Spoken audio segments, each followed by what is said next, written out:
journée de la santé. Je vous rappelle de bien penser à éteindre la sonnerie de vos portables et la sonnerie des notifications aussi. Merci.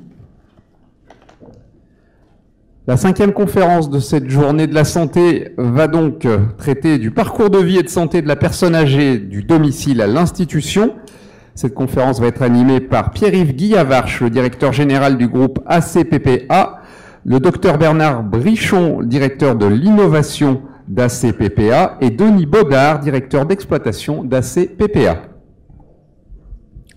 Bonjour à tous. Donc, je suis Pierre-Yves Guillavarche, directeur général du groupe ACPPA. Alors notre thème est d'actualité. Comme vous pourrez le remarquer, il s'agit d'évoquer le parcours de vie et de santé de la personne âgée du domicile à l'institution. Alors peut-être brièvement, une présentation du groupe ACPPA. L'ACPPA est une association à but non lucratif qui date de plus de 30 ans. C'est donc un acteur de l'économie sociale et solidaire. Alors, notre action est fondée sur une philosophie humaniste dédiée aux personnes âgées et à leurs familles. Notre expertise, vous l'avez compris, c'est la filière gérontologique. Il s'agit pour nous de répondre aux besoins et aux souhaits de nos aînés et de leurs aidants, et de valoriser leur parcours de vie tout au long de leur séjour. Notre vocation est d'accompagner au mieux le grand âge, quel que soit le niveau de dépendance et quel que soit bien évidemment le niveau de vie. L'accessibilité pour nous est une question obsessionnelle. Notre mission, c'est de maintenir l'autonomie et le bien-être. Alors plutôt que de vous faire une présentation un petit peu laborieuse, je vous propose de vous présenter un film, si on pouvait le lancer, merci.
Voilà, comme vous avez pu le noter, notre activité s'articule autour de 3 axes.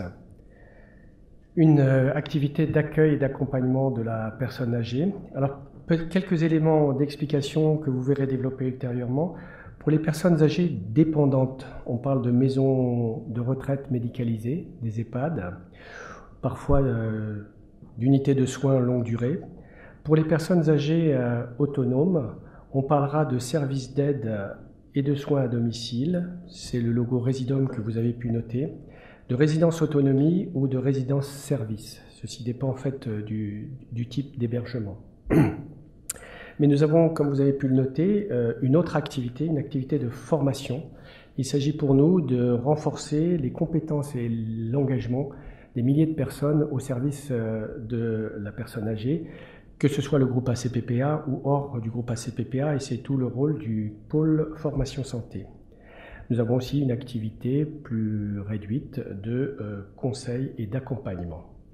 Alors, quelques chiffres clés du groupe ACPPA, issus de notre rapport annuel 2017. Nous avons 2700 collaborateurs, 5500 personnes sont formées par an au sein du pôle formation santé. Le chiffre d'affaires, plus anecdotique, de 172 millions d'euros de chiffre d'affaires. Concernant Résidom, l'activité service à domicile, nous avons plus de 640 bénéficiaires des différentes structures de Résidom. Nous prenons en charge 140 patients par mois en centre de soins infirmiers. En établissement, nous prenons en charge 3884 personnes. La moyenne d'âge est de 87,5 ans. Elle ne cesse d'augmenter tous les ans. Et la durée moyenne de séjour est de 3,4 ans. Alors, comme nous sommes aux Journées du Progrès, bien évidemment, nous allons focaliser notre attention sur notre territoire. Au sein de la région Rhône-Alpes, la CPPA, c'est 32 structures. Au sein du département du Rhône, c'est 25 structures. Et pour aller encore plus précisément, au sein de la métropole, c'est 13 structures. Si on se focalise sur la région Rhône-Alpes, c'est 2416 lits. Et sur la métropole de Lyon, c'est plus de 1000 lits et places. Avec plus de 1000 lits en EHPAD et 44 places en résidence autonomie et résidence service. Concernant en fait Résidom, nous l'avons déjà vu, 420 bénéficiaires et 140 patients en moyenne par mois.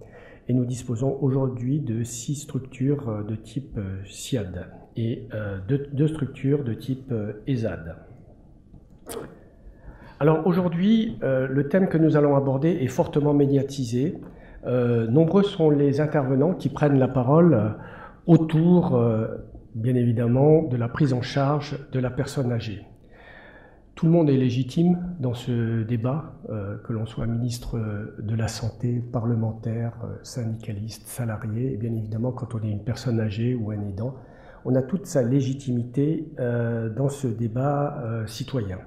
Alors on voit fleurir de nombreux concepts, comme des décloisonnements, comme la relation ville-hôpital, et tous ces concepts qui gravitent aussi sur la compétence des personnels reviennent finalement à une seule question, c'est le parcours de vie et de santé de la personne âgée, du domicile à l'institution.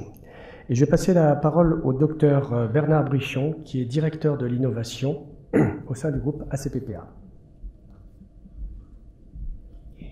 Bonjour, je vais essayer de rappeler rapidement le contexte. Alors, le contexte démographique est bien connu, on sait qu'il y aura de plus en plus de personnes âgées, et parmi elles des personnes très âgées, donc au-delà de 85 ans.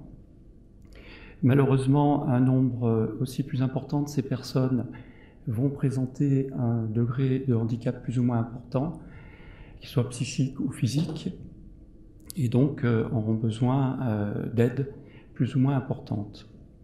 Le problème, c'est qu'on a aussi une démographie médicale qui est plutôt en baisse, et en particulier pour le maintien à domicile, un gros problème qui est assez récent, c'est l'absence de visite à domicile de la part de beaucoup de médecins généralistes, en particulier. Sur le plan sociologique, évidemment, le souhait du plus grand nombre de personnes âgées, c'est de rester à son domicile, ce qui est tout à fait logique et évident. Ces personnes souhaitent rester à leur domicile, y compris lorsqu'elles présentent un degré de handicap parfois très important, ce qui fait que ce maintien à domicile passe obligatoirement par un aidant, le conjoint, le plus souvent. Et il est évident que si une personne a 85 ans, son conjoint a à peu près le même âge, et on imagine bien la fatigue à la fois physique, psychique, de cette obligation, enfin de ce soutien de son conjoint malade. Face à cette situation, en termes d'organisation et d'aide, comment est-ce que ça structure? Un premier point important, c'est qu'il y a une multiplicité des aides, que ce soit au niveau des services sociaux, dans les hôpitaux, dans les cliniques, dans les CCAS, au niveau des mairies, au niveau des services de la métropole. Les financements sont également très complexes, mal compris, et très complexes dans leur mise en œuvre. Il faut sans arrêt faire des dossiers, etc. Une information qu'on peut qualifier de défaillante, alors pour les usagers évidemment, mais malheureusement aussi pour les professionnels. Et souvent, les médecins sont mal informés des différentes aides possibles et de comment les activer.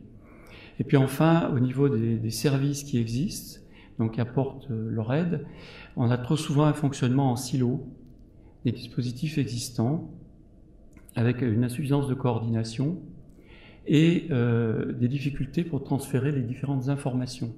Les systèmes d'information ont du mal à se connecter les uns avec les autres, et tout ça finit par poser de gros soucis. Et la résultante, c'est en particulier le recours systématique à l'hôpital, en particulier via les services des urgences. Un chiffre quand même qui est important, c'est qu'un tiers des personnes âgées qui arrivent aux urgences n'arrivent pas pour un problème médical, mais simplement pour un problème social.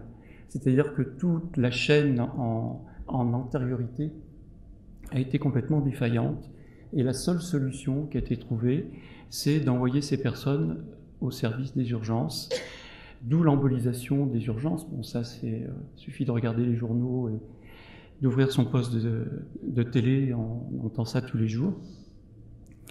Finalement, ça renforce une espèce d'hospitalocentrisme, alors que la majorité des personnes âgées, elles vivent tranquillement chez elles.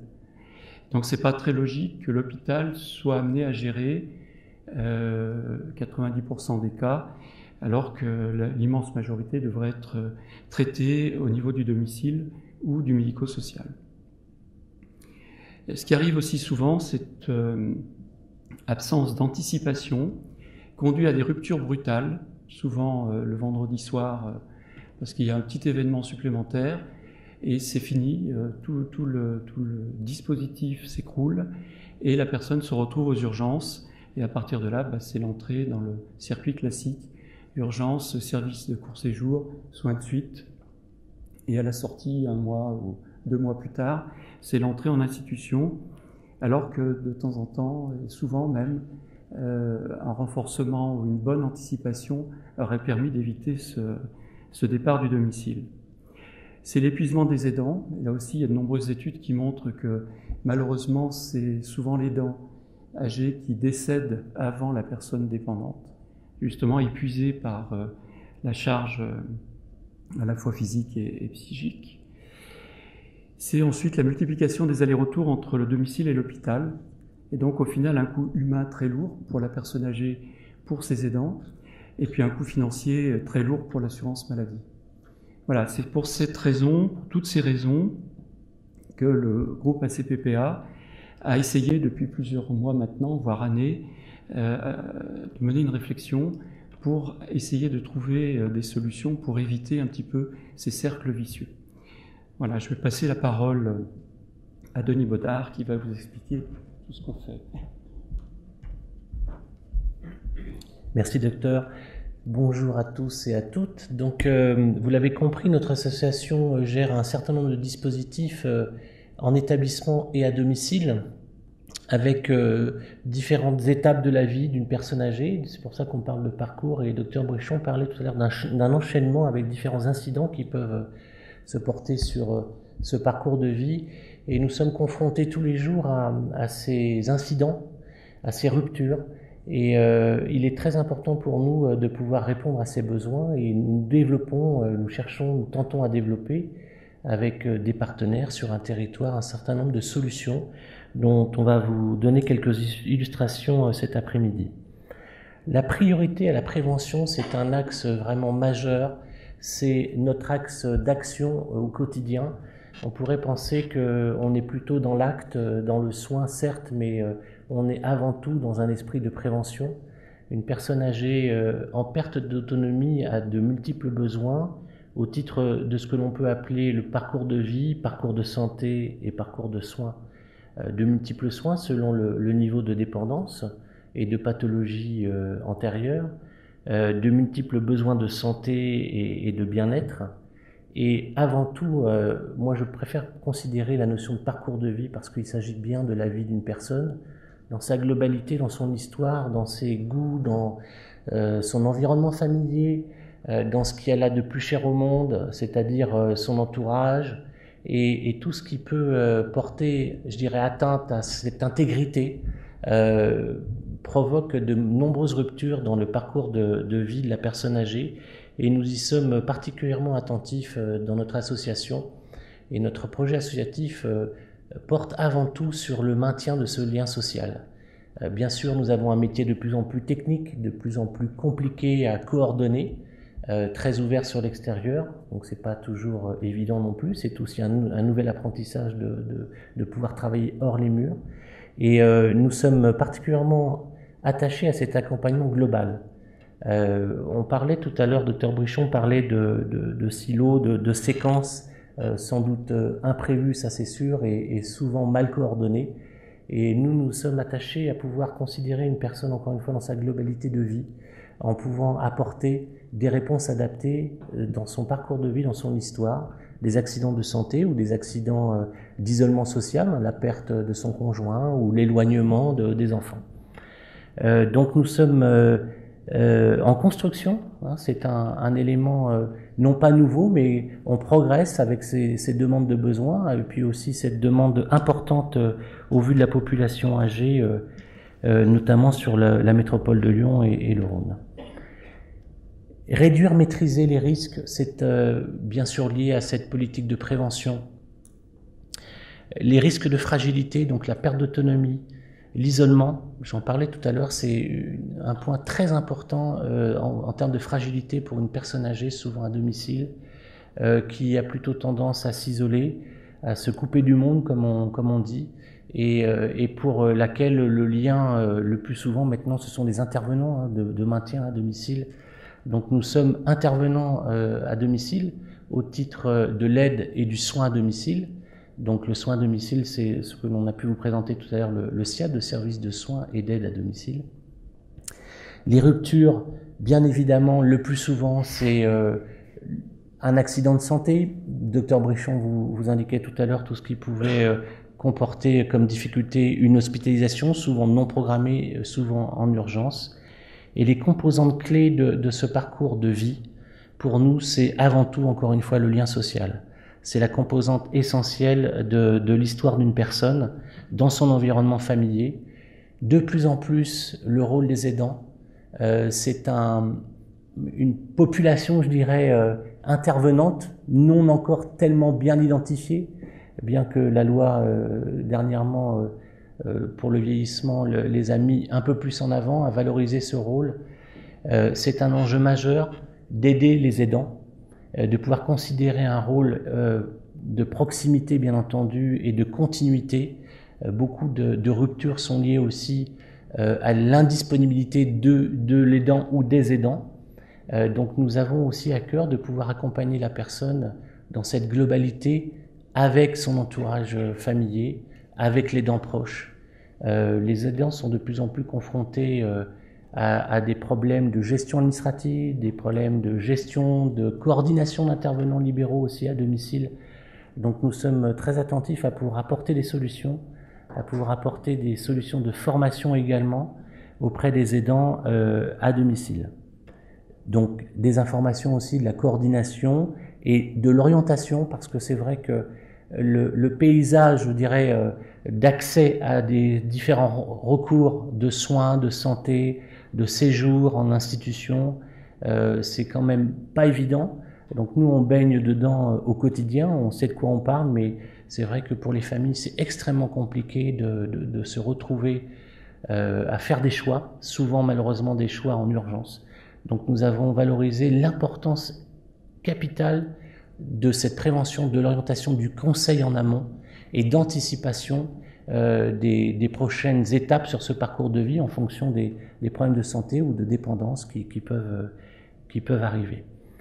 Les centres ressources, au titre de l'information et de la coordination, c'est un des points également essentiels.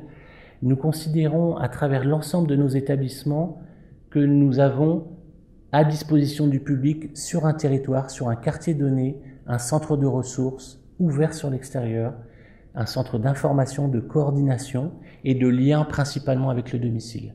Donc nous avons des établissements médicalisés en majorité, nous avons également des résidences autonomie, je vous en parlerai tout à l'heure sur un territoire donné à titre d'illustration, des résidences autonomie anciennement appelées foyer logement et qui ont évolué vers cette appellation de résidence autonomie avec un rôle identifié d'ailleurs par la loi en termes d'orientation, d'information, de coordination et surtout de prévention auprès des personnes accueillies dans ces résidences qui ne sont pas médicalisées et qui accueillent de plus en plus de résidents. En tout cas, les besoins sont de plus importants également de cette résidence, je dirais, intermédiaire, puisque l'entrée en EHPAD est retardée et l'âge moyen à l'entrée également est de plus en plus avancé. Et il est important de pouvoir mettre à disposition aussi des établissements adaptés à un milieu de vie moins médicalisé et beaucoup plus dans des aspects de sécurité, parce qu'aussi le domicile des personnes ne se prête plus non plus forcément à l'adaptation des besoins en termes de handicap. Un titre d'illustration, c'est important aujourd'hui peut-être de vous donner un exemple d'une de nos réalisations qui a dépassé le stade de l'expérimentation, mais nous sommes encore en construction, donc avec beaucoup de modestie, on vous présente aujourd'hui, compte tenu des difficultés que l'on a, mais comme tous les autres gestionnaires d'établissements et de parcours, le site se situe à Villefranche-sur-Saône et s'appelle le pôle des aînés.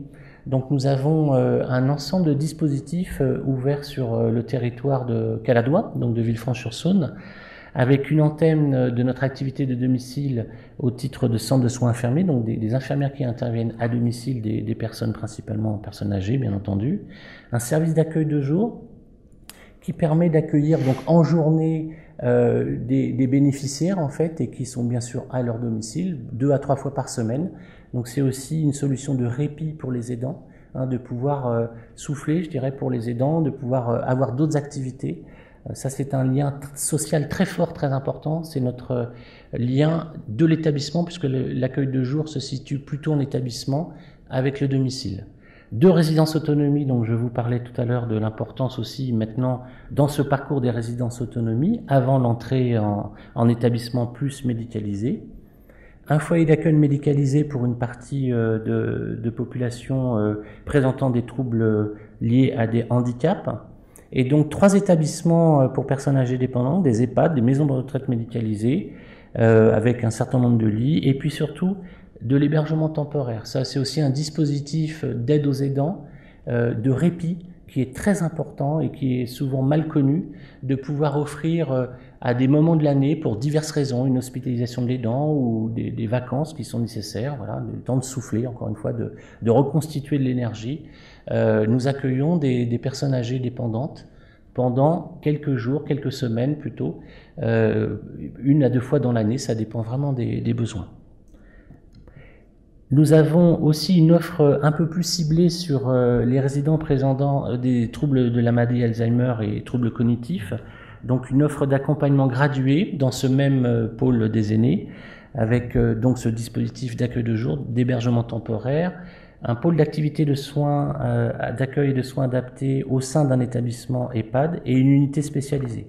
Donc c'est important aussi que nous puissions disposer à travers le parcours global des parcours fléchés, je dirais, ou un peu plus identifiés, spécialisés sur des situations de prise en charge de dépendance plus identifiées et qui portent énormément également de difficultés pour le maintien à domicile. Voilà, quelques chiffres clés pour vous, peut-être vous donner cette information de ce que peut représenter un pôle aujourd'hui dans notre configuration.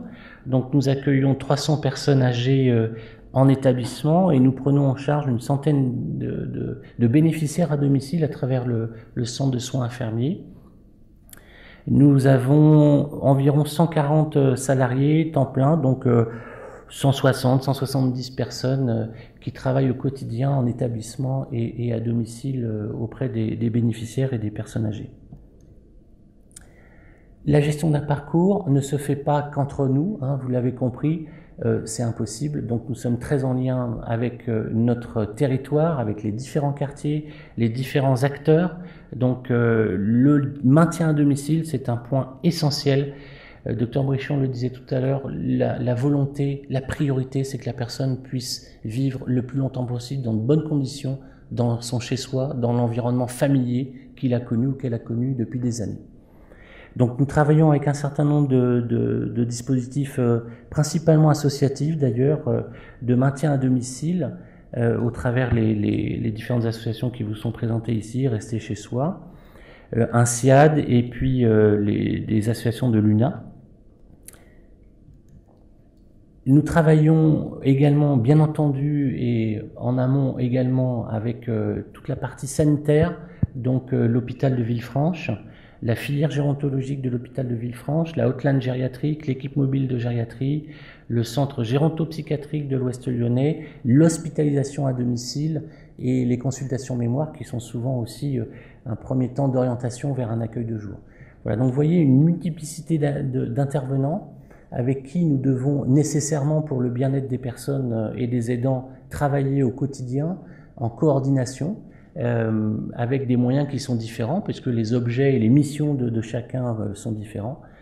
Mais nous travaillons vraiment dans cet esprit de pouvoir se centrer sur les besoins de la personne, sur ce parcours, et de pouvoir anticiper au maximum les besoins de cette personne sur ce parcours de vie. Voilà, donc peut-être pour terminer, les perspectives de ce grand chantier, de cette grande mutation, si je peux dire, de notre métier d'accompagnement des personnes âgées, qui constitue celui de pouvoir gérer un parcours de vie. Alors c'est avant tout, vous l'avez compris, et tout le monde le sait, c'est le défi du grand âge. Donc c'est énormément d'attention portée sur l'anticipation des besoins en termes quantitatifs. Donc on a devant nous une population qui vieillit de manière conséquente, avec un nombre de bénéficiaires, de résidents à accueillir de manière très importante, donc beaucoup de demandes. Et il est clair qu'aujourd'hui, face à ce défi qui est un défi de société, donc nous sommes des gens de métier, je dirais, donc avec un projet associatif d'utilité sociale et surtout d'inclusion sociale, nous sommes très attentifs à pouvoir, comme a pu l'indiquer dernièrement le Comité consultatif national d'éthique, de pouvoir maintenir une personne âgée au sein de la société, dans un environnement familier, même si le domicile est amené à changer, même si le domicile est amené à être collectif. Donc c'est pas forcément, et avant tout, c'est pas le choix des personnes que l'on accompagne. Malgré tout, nous devons accompagner, anticiper, je le disais tout à l'heure, et de pouvoir inventer aussi de nouveaux espaces de vie qui soient un peu moins institutionnels et un peu plus, comme on peut l'entendre par ailleurs, hors les murs. Avant tout rester à domicile, mais aussi peut-être pas une grande institution, pas une institution forcément médicalisée, je le disais tout à l'heure d'emblée, hein, bien entendu en fonction des besoins, de maintenir au plus juste l'autonomie et d'apporter le juste nécessaire de l'accompagnement pour maintenir cette autonomie, maintenir ce lien social. C'est vraiment l'ambition de notre association tous les jours et sur laquelle réinsiste régulièrement notre président, le professeur Paul-Henri Chapuis. Rendre possible, élargir les solidarités, le rôle des aidants, le rôle également des bénévoles. Nous ne pourrons pas faire face, vraisemblablement, compte tenu des moyens dont on dispose au niveau des budgets de l'État, dans de bonnes conditions pour accueillir en institution, ça c'est sûr. Par contre, on a à inventer aussi des nouvelles formes de solidarité et nous avons également pour ambition, au sein de ce parcours de vie, de pouvoir associer également de l'engagement solidaire, de l'engagement bénévole. Voilà, donc par contre, ça se construit, ça se prépare et il faut qu'on puisse également, dans nos missions, pouvoir participer à ce bénévolat en termes d'accompagnement, en termes d'intégration aussi et de suivi. Les bénévoles aussi ont besoin d'aide, tout comme les aidants. La prévention, le fil rouge du parcours, ça restera le fil rouge de ce projet pour plusieurs années. C'est un élément permanent de pouvoir envisager les besoins d'une personne, d'anticiper ses besoins pour éviter ces ruptures et gérer au mieux ce que l'on pourrait appeler d'une manière un peu professionnelle les interfaces entre les lieux de vie, hein, de pouvoir améliorer cette coordination avec le maintien à domicile, avec la filière gériatrique sanitaire. Les hôpitaux aujourd'hui accueillent énormément de personnes avancées en âge, bien entendu. C'est la population française qui évolue en âge également. Déployer des nouvelles technologies. Nous sommes, au titre de l'innovation que pilote le docteur Bernard Brichon, nous sommes également très attentifs et très en veille sur les apports des nouvelles technologies, avec tout le questionnement éthique. D'ailleurs, nous sommes régulièrement questionnés au sein de notre propre comité éthique sur ces nouvelles technologies. L'important aujourd'hui, c'est de considérer que nous devons gagner en performance, en efficience, en qualité de prise en charge, et nous avons aujourd'hui des nouvelles technologies à disposition pour améliorer la sécurité des personnes, la vigilance auprès des personnes, l'aide auprès des personnes, et de pouvoir être alerté, notamment principalement au domicile des personnes, avec un certain nombre de dispositifs que nous sommes en train d'expérimenter au sein de l'association ACPPA. Nouvelles technologies aussi en termes de systèmes d'information, là c'est peut-être plus pour la partie plus pro, mais vous imaginez que coordonner un ensemble d'acteurs aussi conséquents, échanger des informations en permanence entre les différents acteurs qui interviennent sur ce parcours de vie, ça nécessite en fait un aménagement, une évolution de notre système d'information, des systèmes d'information qui doivent être en interopérabilité, en échange permanent, tout à fait sécurisé bien entendu. Donc ça c'est un chantier aussi majeur qui nécessite d'ailleurs des investissements importants avec nos partenaires. Donc c'est une perspective essentielle, la nouvelle technologie au service de ce parcours de vie. Je vous remercie.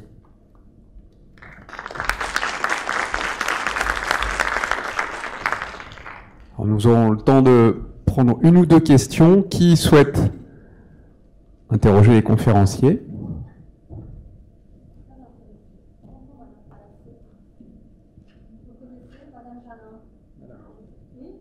Monsieur Baudard aussi. On s'était rencontrés à la résidence il y a déjà 2 ans. Hein. Oui, bonjour monsieur le directeur général. Je suis très contente de... Ça va, vous m'entendez, excusez-moi. De vous rencontrer, j'en espérais pas moins. J'ai vu que vous veniez aujourd'hui, je m'en suis rendu compte sur l'article qui est paru sur le Progrès ce samedi 2 juin. Donc j'ai écouté attentivement vos discours, j'ai regardé surtout votre film qui franchement est très très bien et qui franchement donne très très envie de venir dans une résidence. Mais voilà, ce que je tenais à vous dire, c'est que peut-être la réalité n'est pas tout à fait celle-ci. Hein. Voilà, donc c'est pas toujours évident, c'est même loin d'être évident. Et je voulais vous en faire part. Je profite de cette occasion pour vous dire que malheureusement, il y a des dysfonctionnements qui parfois peuvent être même importants. Et j'ai déjà fait part de tous ces dysfonctionnements. Voilà, donc voilà, je voulais juste demander ce que vous pouviez faire, ce que vous comptiez faire pour améliorer les conditions de vie, parce que nous avons demandé des petites choses, mais malheureusement, nous ne sommes pas écoutés, nous sommes même rejetés. Et franchement, je compte sur votre... voilà.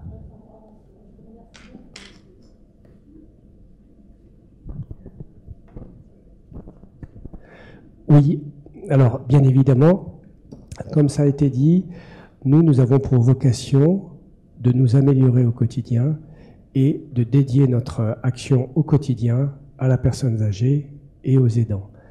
C'est une activité qui a une composante humaine très importante. C'est la raison pour laquelle nous déployons un système de management de la qualité qui nous permet d'être dans un cycle d'amélioration constant. Par ailleurs, on sait que les besoins et les exigences sociétales de nos résidents ne cessent d'évoluer.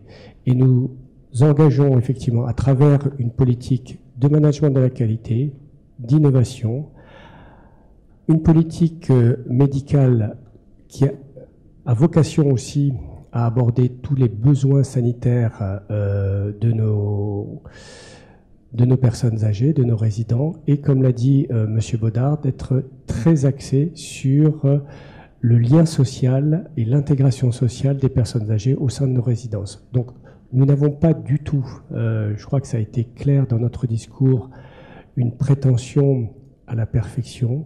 Vraiment, nous sommes très très modestes, très attentifs. C'est la raison pour laquelle, de façon très régulière, nous interrogeons nos salariés, nous interrogeons nos résidents, nous formons aussi très souvent nos salariés, et c'est véritablement ce qui nous porte au quotidien, ce sont nos valeurs.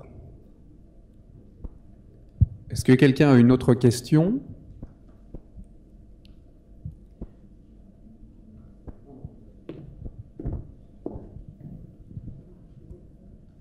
Du coup, pour accompagner des personnes âgées, comment, d'après les chiffres que vous nous avez donnés, il y avait à peu près une personne soignante pour 3 personnes, pour 3 personnes malades. Sur le papier, vous nous avez dit que vous aviez à peu près 160, il me semble, salariés et 370 personnes âgées. Comment, en fait, même avec un temps plein, des personnes qui sont totalement dépendantes peuvent, comment une personne valide, avec toutes les tâches que ça implique dans une journée, peut s'occuper au quotidien et en H24 en plus d'une personne dépendante. La question est d'autant plus sensible peut-être à domicile, puisque c'est vrai qu'on parle beaucoup de maintien à domicile, mais il faut que ça puisse être dans de bonnes conditions de sécurité, de confort. Et c'est un de nos points de préoccupation majeure sur les interventions à domicile. Je parlais tout à l'heure des nouvelles technologies, de maintenir ce lien même en l'absence de l'intervenant. Donc l'anticipation, c'est un point très important. À domicile, nous ne pouvons pas déployer, forcément, compte tenu du système aujourd'hui de financement et d'aide à la personne, on ne peut pas prévoir une permanence de surveillance. Donc nous avons, avec un dossier de coordination et de suivi de la personne bénéficiaire, avec un certain nombre de programmations en fait d'instants, et on programme au mieux en fonction des besoins de la vie de la personne sur une journée, la présence en fonction de ses besoins de soins ou de présence sociaux, de besoins sociaux, un intervenant à domicile qui puisse être soignant ou auxiliaire de soins en fait. Voilà, donc on est avec des équipes effectivement en établissement, donc c'est pas 1 pour 3, hein, c'est un petit peu plus quand même.